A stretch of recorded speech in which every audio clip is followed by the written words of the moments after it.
ప్రియమైన దేవుని సంగమా, ఈరోజు మనకు దేవుని ప్రవచన వాక్యం ఇదియే. సామెతలు 1:10. నా కుమారుడా, పాపలు నిన్ను ప్రేరేపింపగా ఒప్పుకోకుము. దేవుని ప్రియమైన వారా, పాపలు ప్రేరేపణకు ఒప్పుకోకూడదు అని ఈ వాక్యం దేవుడు మనకు హెచ్చరికగా ఇస్తున్నారు. జీవితంలో కొన్నిసార్లు మన చుట్టూ ఉన్నవారు మనలను తప్పు మార్గానికి లాగటానికి ప్రయత్నిస్తారు. చెడు స్నేహితులు తప్పు సలహాలను మనకి ఇచ్చి నడిపిస్తారు. అప్పుడు దేవుడు చెబుతున్నాడు, ఒప్పుకోకము అంటే పాపానికి లొంగిపోకము, తప్పు మార్గములో నడవకము. యోసేపు పాపానికి ఒప్పుకోలేదు. పోతీఫర్ భార్య యోసేపుని ప్రలోభపెట్టింది. కానీ యోసేపు ఇలా అన్నాడు, నేను ఈ గొప్ప దుర్మార్గము చేసి దేవునికి విరోధముగా పాపము చేయుదనా? అతను అక్కడ నుండి పారిపోయెను. పాపము వచ్చినప్పుడు దూరంగా వెళ్ళాలి. దానియేలు రాజు ఆజ్ఞకు ఒప్పుకోలేదు.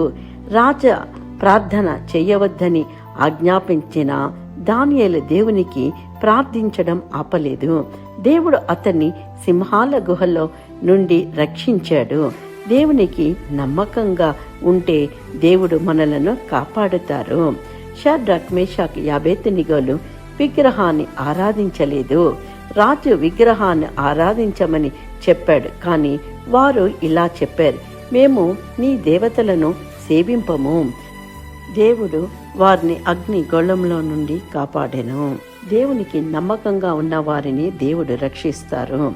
యేసు సాతాను ప్రలోభానికి లొంగలేదు, తిరస్కరించారు. సాతాను యేసును పరీక్షించాడు.